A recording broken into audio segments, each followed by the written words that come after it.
صرف 23 سال کے عرصے میں 23 ایئرس وہ کیسی انفاس مسیحائی تھی کہ کائنات کے اندر جہاں جہاں اس کی مہک گئی وہاں وہاں نور پیدا ہوا. صرف 23 سال کے عرصے میں توحید کا پرچم 7 بر اعظموں میں زمین کے اوپر گاڑا گیا. معمولی باتوں نہیں ہے. اس کی وجہ یہی ہے کہ وہ ہستی آئی جو خود باعث تخلیق کائنات ہے، جس کو اللہ نے اپنا حبیب کہا، جس کی محبت کو اپنی محبت قرار دیا، جس کی ہر ادا کو اللہ نے اپنا محبوب سمجھا اور اس سے محبت کی. لہذا قرآن کریم کے حوالے سے جب کسی نے پوچھا حضرت ام المؤمنین عائشہ سے کہ رسول کریم کا خلق اور اخلاق کیسا تھا، بڑا خوبصورت جواب دیا ام المؤمنین حضرت عائشہ نے. فرمایا کہ قرآن پڑھو رسول کا خلق سمجھ آ جائے گا. یعنی رسول کا خلق قرآن ہے. قرآن پڑھو رسول کو سمجھ جاؤ. یعنی وہ ہستی جس نے اپنے کردار سے، جس نے اپنی گفتار سے، جس نے اپنی حرکتوں سے، حرکات سے، جس نے اپنی سکنات سے، جس نے اپنی خاموشی سے، جس نے اپنی گویائی سے ہر مرحلے پر وہ اصول دے دیے عالم انسانیت کو کہ اگر ان اصولوں کو کوئی بھی معاشرہ اپنائے تو وہ معاشرہ اپنی خلقت کے ہدف تک پہنچ سکتا ہے. لہذا رسول کریم کو سمجھنے کی ضرورت ہے اور ان کی سیرت کو پڑھنے کی ضرورت ہے. ہم جب کہتے ہیں سیرت تو اکثر لوگ یہ سمجھتے ہیں کہ رسول کریم کی زندگی کی تاریخ کو سیرت کہا جاتا ہے. نہیں، ایسا نہیں ہے. سیرت یعنی رسول کریم کی ہر وہ ادا جو آپ کے وجود انور سے سرزد ہو، صادر ہو، وہ سیرت ہے. اٹھنا کیسا ہے، بیٹھنا کیسا ہے، چلنا کیسا ہے، گفتگو کیسی ہے، لوگوں سے برتاؤ کیسا ہے، بچوں کے ساتھ کیسا ہے، جوانوں کے ساتھ کیسا ہے، بزرگوں کے ساتھ کیسا ہے، جانوروں کے ساتھ کیسا ہے، کائنات میں موجود مخلوقات کے ساتھ کیسا ہے، زمین کے ساتھ کیسا ہے، آسمان کے ساتھ کیسا ہے، ہواؤں کے ساتھ کیسا ہے، فضاؤں کے ساتھ کیسا ہے، پرندوں کے ساتھ کیسا ہے، گیاہ اور سبزیوں کے ساتھ کیسا ہے، فصلوں کے ساتھ کیسا ہے. یعنی کائنات کی جو نیچر ہے اس نیچر کے ساتھ رسول کریم کا رابطہ کیسا رابطہ ہے. ہم نے صرف ان کی نمازوں کو دیکھا ہے اور کہتے ہیں کہ نمازوں، ہم نے صرف روزے کو دیکھا اور کہا اس طرح سے روزے رکھو، اور نماز اور روزے پڑھنے والا، روزے رکھنے والا اور نماز پڑھنے والا مسلمان ہو گیا. نہیں بھائی، اتنا آسان نہیں ہے مسلمان ہونا. رسول کریم کی سیرت کو ہر زاویے سے سمجھنے کی ضرورت ہے. اس پر چونکہ زیادہ ٹائم نہیں ہے، مجھے بھی آگے جانا ہے، اس لیے میں بہت مختصر کچھ پوائنٹس کی طرف اشارہ کروں گا جو اس آیت کے حوالے سے میں چاہ رہا تھا کہ آپ تک پہنچا سکوں. وہ آیت کیا تھی؟ محمد رسول اللہ. نبی کریم حضرت محمد مجتبی، حضرت احمد مجتبی، اللہ کے رسول. کیا ہے؟ اللہ کے رسول. محمد رسول اللہ، اللہ کا رسول. یہاں تک تو بات ختم ہو گئی. اب ان لوگوں کی بات ہے جو ان کے ساتھ ہیں. والذین معہ، جو ان کے ساتھ ہیں. ان کے ساتھ ہیں سے مراد کیا صرف صحابہ کرام ہیں؟ نہیں، صرف صحابہ کرام نہیں. چونکہ قرآن صرف صحابہ کرام کی حد تک نہیں ہے. قرآن کا قیامت ہے. جب قرآن کا قیامت ہے، نبوت کا قیامت ہے، تو پھر نبی کریم کی معیت بھی تا قیامت ہے. جو بھی جس بھی زمانے میں اور جس بھی دنیا کے حصے میں نبی کے ساتھ ہوگا اس کی خصوصیت کیا ہوگی؟ والذین معہ، وہ لوگ جو آپ کے ساتھ ہیں، اشداء علی الکفار، کفار کے مقابلے میں شدید، سخت، چٹان کی طرف سے ثابت قدم، اور آپس میں کیسے ہیں؟ رحماء بینہم، آپس میں انتہائی رحمت والے، انتہائی کرامت والے، رؤوف، مہربان، موم کی طرف سے نرم، شیر و شکر، جس طرح سے دودھ میں آپ چینی ملاتے ہیں تو تھوڑی دیر بعد آپ چینی کو دودھ سے الگ نہیں کر سکتے، اتنے وہ آپس میں گھل جاتے ہیں، مل جاتے ہیں۔ مومنین اس طرح کے ہوتے ہیں۔ اب مجھے یہ بتائیے کہ ہم اپنے آپ کو مومن کہتے ہیں، مسلمان کہتے ہیں، ہر فرقہ یہی کہتا ہے، تو کیا ہم نبی کریم کے ساتھی ہیں؟ اگر ہم نبی کریم کے ساتھی ہوں تو پھر یہ خصوصیت ہمارے اندر پیدا ہونی چاہیے۔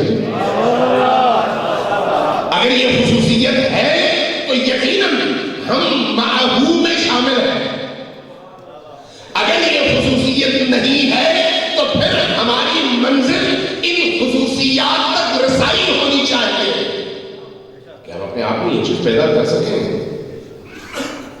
دین تب تک چھاتا چلا گیا جب تک نبی کی سنتیں زندہ رہی، نبی کریم کے دیے ہوئے اصول زندہ رہے، اہل ایمان کی ایمانی اور باطنی کیفیات زندہ و سلامت رہی، جس کی مثال آپ نے جنگ بدر میں دیکھی، جس کی مثال خندق و خیبر میں دیکھی، چاہے اہل کفر کے مقابلے میں، چاہے وہ اہل نفاق کے مقابلے میں، آپ کو ہر طرح کی مثالیں نبی کریم کی زندگی میں نظر آتی ہیں، ہر طرح کی مثالیں موجود ہیں۔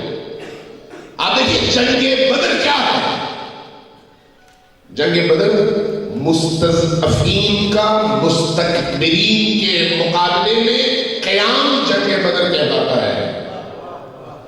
مستضعف، یہ مستضعف قرآنی اصطلاح ہے، قرآن نے کہا کمزور، پابا رہنا، کمزور وہ قوم جس کے پاس کچھ بھی نہیں ہے اللہ کے سوا۔ جنگ بدر میں کتنے لوگ تھے؟ 313، ایسے ہی نا معروف تعداد ہو رہا ہے 313۔ جنگ پہلی جنگ ہے اسلام اور کفر کی، اہل توحید اور اہل شرک، پہلی جنگ۔ کتنے لوگ ہیں؟ 313۔ کتنے گھوڑے ہیں؟ 10-12۔ کتنی تلواریں ہیں؟ یہی 8, 10, 12, 14۔ باقی لوگ پیدل ہیں اور ان کے پاس ڈنڈے ہیں، لکڑی کے ڈنڈے، اور ان لکڑی کے ڈنڈوں کے ساتھ وہ کس کے مقابلے میں آئے ہیں؟ ہزاروں کے اس لشکر کے مقابلے میں جس کے پاس گھوڑے بھی ہیں، جس کے پاس خود بھی ہے، جس کے پاس گرز بھی ہے، جس کے پاس تلواریں بھی ہیں، جس کے پاس سواریاں بھی ہیں، جس کے پاس کھانے پینے کا وافر سامان بھی ہے، وہ 4000 سے بڑا لشکر، اور یہ ٹوٹل 313، 10-12 تلواروں اور 8-10 گھوڑوں کے ساتھ۔ لیکن جنگیں تلواروں سے نہیں لڑی جاتی، ایمان سے لڑی جاتی ہے۔ فتح تلواروں کی نہیں ہوتی، عزم کی، ہمت کی اور ایمان کی ہوتی ہے۔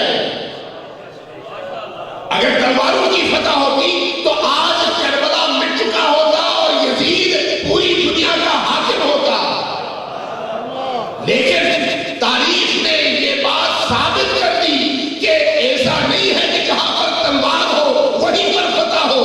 بعض اوقات اگر ایمان ہو تو پھر خون تلوار کو شکست دے دیتا ہے۔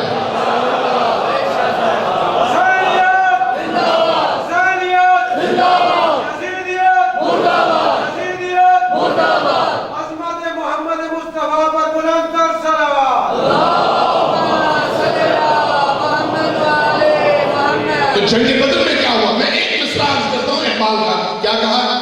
فرمایا فضائے بدر پیدا کر، سنا ہے؟ فضائے بدر پیدا کر، فرشتے تیری نصرت کو اتر آئیں گے گردوں سے قطار اندر قطار۔ بھی صرف بدر کے میدان میں نہیں، اس لیے کہ بدر میں جس خدا نے فرشتے نازل کیے تھے وہ رب اور وہ خدا اب بھی موجود ہے یا نہیں؟ ہے یا نہیں؟ آپ سے پوچھ رہا ہوں، ہے وہ خدا یا نہیں ہے؟ وہ خدا موجود ہے نا، اس کے بعد وہ فرشتے بھی موجود ہوں گے، ہے یا نہیں؟ تو پھر کمی کس چیز کی ہے؟ کمی کس چیز کی ہے؟ مسلمان تو ہے، اہل ایمان تو ہے، کمی کس چیز کی ہے؟ کمی اس فضائے بدر کی ہے، اس ایمان کی ہے، اس عزم کی ہے، اس معرفت کی ہے، اس یقین کی ہے، جس کے نتیجے میں انسان جب نبی کریم کی محفل سے نکلتا ہے تو تمام دنیا سے بیگانہ ہو کر اہل کفر، اہل شرک اور اہل نفاق کے مقابلے میں پوری طاقت کے ساتھ کھڑا ہوتا ہے، ہاتھ میں ایک تلوار اور سینہ خالی، لیکن پورے لشکر کے مقابلے میں ایک مومن بھاری۔ وہ کیوں؟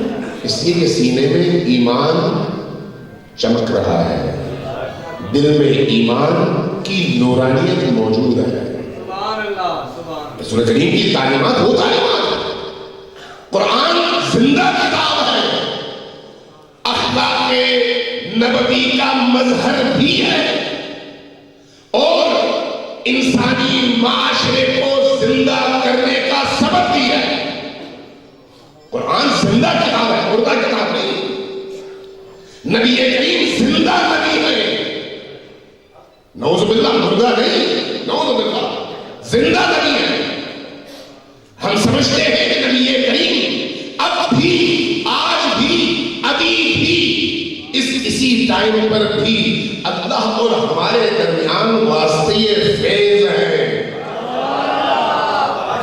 نبی کریم ہمیں دیکھ رہے ہیں، ہم نبی کریم سے فیض پا رہے ہیں۔ سورج اگر چمکتا ہے تو اس کی چمک نبی کریم کے فیض کی وجہ سے ہے۔ اگر دریاؤں میں طغیانی ہے، سمندروں کی لہریں حرکت کر رہی ہیں، تو یہ جو زندگی آپ کو کائنات میں نظر آ رہی ہے، یہ زندگی اگر ہے تو نبی کریم کے فیض کی وجہ سے ہے۔ ضرورت اس امت کی ہے جو اس پر یقین کرے اور اس کو معلوم ہو کہ نبی ہمیں دیکھ رہے ہیں۔ نبی کریم غالباً جنگ احد سے جب جنگ ختم ہوئی،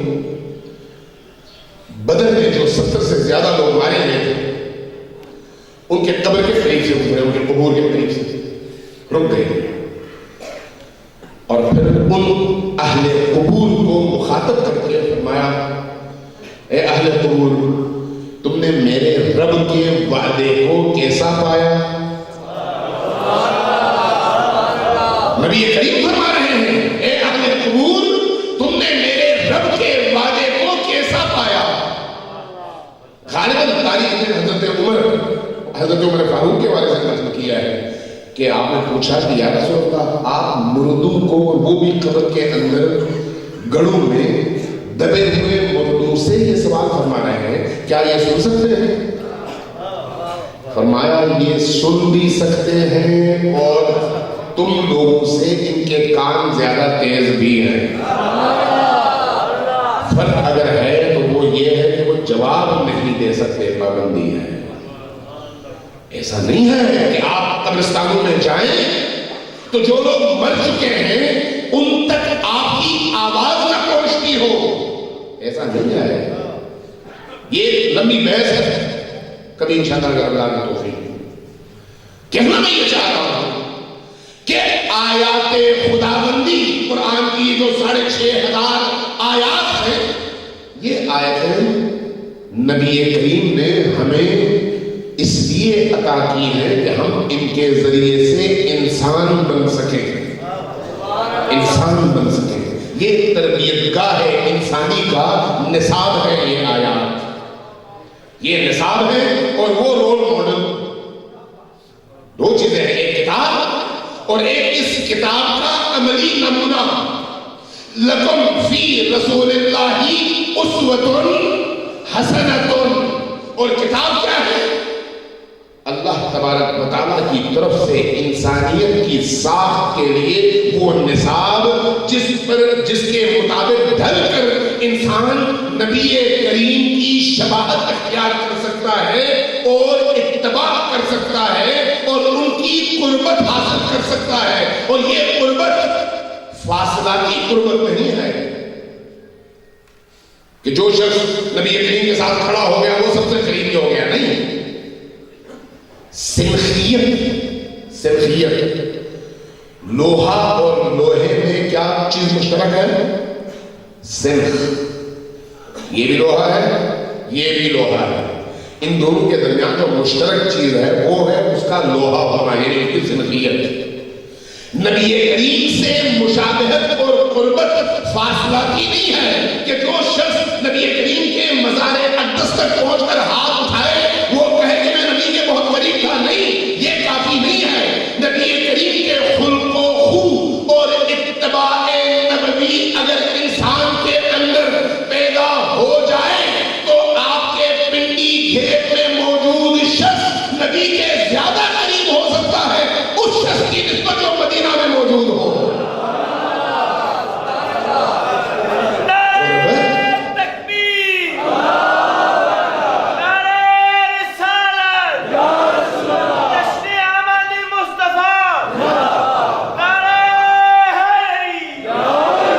نبی کریم جو ہم سے چاہتے ہیں وہ کیا ہے؟ وہ ان کی شباہت ہے، ان کی طرح کی زندگی کا اختیار کرنا. اتباع رسول ہی نہیں، اتباع رسول ہی نہیں، نبی کی طرح سے سوچنا، نبی کی طرح سے سونا، نبی کی طرح سے اٹھنا، نبی کی طرح سے نماز پڑھنے کی کوشش کرنا، نبی کی طرح سے دوسروں سے برتاؤ کرنا. ہر چیز میں نبی کی شباہت اختیار کرنے کی کوشش، عملی کوشش. اور اگر یہ چیز آ جائے تو پھر انسان کے اندر تبدیلی بھی آ جاتی ہے. آپ احادیث قدسیہ میں پڑھتے ہیں، احادیث قدسیہ میں ہمیں کہا گیا ہے کہ تخلقوا باخلاق اللہ. کہا گیا ہے، آپ نے سنی ہوگی حدیث، اپنے آپ کو اخلاق خداوندی سے آراستہ کرو. سنا ہے یہ؟ اپنے اندر اللہ کا خلق و خو پیدا کرو. نبی کریم کی ذات میں جب آپ دیکھتے ہیں تو آپ کو رحیمیت نظر آتی ہے، کریمیت نظر آتی ہے، ستاریت نظر آتی ہے، مغفرت نظر آتی ہے. جتنے بھی صفات ہیں، اللہ ستار ہے، نبی کریم بھی پردہ ڈالتے ہیں. اللہ غفار ہے، نبی کریم بھی لوگوں کی مغفرت کا ذریعہ کرتے ہیں، معاف کرنے والے. اللہ رؤوف ہے، نبی کریم میں بھی آپ کو وہی رفت اور وہی رحیمیت اور کریمیت نظر آتی ہے. یعنی اللہ کی صفات کا مظہر اتم اور اکمل نبی کریم کی ذات. صفات خداوندی کا انسانی معاشرے کے اندر مظہر اتم، مظہر اکمل نبی کریم کی ذات. اور ہمیں یہ حکم ہے کہ ہم بھی اسی سمت سفر کریں اور ان صفات کو اپنے اندر پیدا کریں. یہ ہے دین، یہ ہے اسلام. اور اگر یہ چیزیں پیدا ہو تو پھر تعصبات ختم ہو جاتے ہیں، جہالت کا خاتمہ ہو جاتا ہے، بیدوری ختم ہو جاتی ہے، اس کی جگہ نور لے لیتا ہے. آج ہمارا معاشرہ کیسا معاشرہ ہے؟ آج یہ جو خودکش حملے ہوتے ہیں، بے گناہوں کو مارا جاتا ہے، بے گناہ خواتین اور بچوں کو تحقیر کر دیا جاتا ہے، جسم کے چیتڑے فلاؤں میں اڑا دیے جاتے ہیں. ایک خودکش بچے کو لا کے خودکش بنا دیا جاتا ہے، اس کے نتیجے میں ایک پوری آبادی کو ایک عرصے تک سوگوار کر دیا جاتا ہے، گھروں کے گھر اجاڑے جاتے ہیں. کیا اس کا دور دور تک بھی قرآن سے اور نبی کریم سے کوئی مماثلت اور کوئی تعلق موجود ہے؟ کیسے ہو سکتا ہے؟ نبی کریم حیات دینے کے لیے آئے اور یہ حیات دینے کو اسلام قرار دیتے ہیں. نبی کریم لوگوں کو مسلمان بنانے کے لیے آئے، یہ مسلمانوں کو کافر بنانے کی جدوجہد کرتے ہیں. نبی کریم آئے محبتیں بانٹنے کے لیے. اور یہ نفرتیں بانٹنے کو نبی اسلام سمجھتے ہیں. نبی کریم نے محبتوں کے ذریعے سے کفار کے دلوں میں توحید کی جگہ بنائی اور یہ اپنی بربریت کے نتیجے میں ہر مسلمان کو اسلام سے دور کرنے کی کوشش کر رہے ہیں. یہ مسلمان کا کام نہیں ہے. وہی زمانے جاہلیت میں بت پرستوں کی زینت ہے لیکن لباس اسلام کا پہنا ہوا ہے. لباس اسلام کا عرب جاہلیت کی زندہ مثال. یا کربلا کے اس واقعے میں حسین ابن علی علیہ السلام کے مقابلے میں جو لشکر آیا تھا اس کی عملی شکل آج کے ان خوارج کی صورت میں آپ کو نظر آتی ہے. عملی صورت وہ بھی کہتے ہیں جلدی سے حسین کو ذبح کرو تاکہ ہم نماز پڑھ سکیں.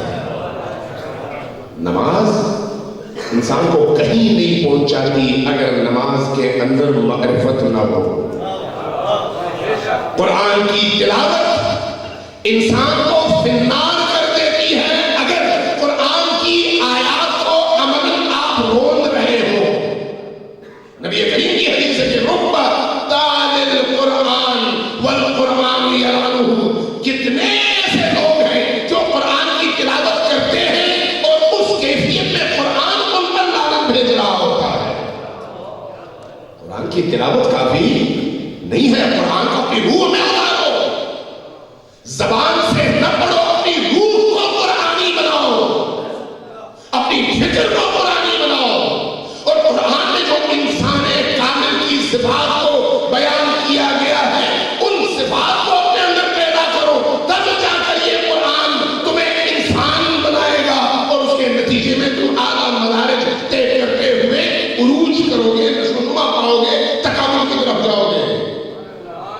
ورنہ ہاتھ میں قرآن لینا یہ ان جگہوں میں بھی ہوا تھا کہ میزوں کے اوپر قرآن اٹھائے اور صرف قرآن لوگوں کو دھوکہ دینے کے لیے تھا.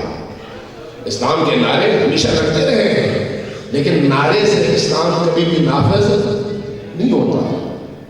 لہذا ان محفلوں میں ہمیں معرفت کی طرف جانے کی ضرورت ہے, سمجھنے کی ضرورت ہے کہ دین کی روح کیا ہے, نبی کریم کی سیرت کی اصل روح کیا ہے, مقصد کیا ہے اور کس طرح سے اس روح ہے سیرت نبوی کو ہم معاشرے کے اندر زندہ کر سکتے ہیں. اس پر ہمیں ڈیبیٹ کرنی چاہیے, بات کرنی چاہیے, ایک دوسرے کو قریب لانا چاہیے. یہ محفلیں ہر مسجد میں ہونی چاہیے. کبھی شیعہ مسجد میں, کبھی بریلوی کی مسجد میں, کبھی دیوبندیوں کی مسجد میں, کبھی اہل حدیث کی مسجد میں. مسجد خدا کی ہوتی ہیں, ہم نے تقسیم کی ہے. یہ تقسیمات ہماری ہیں, اپنی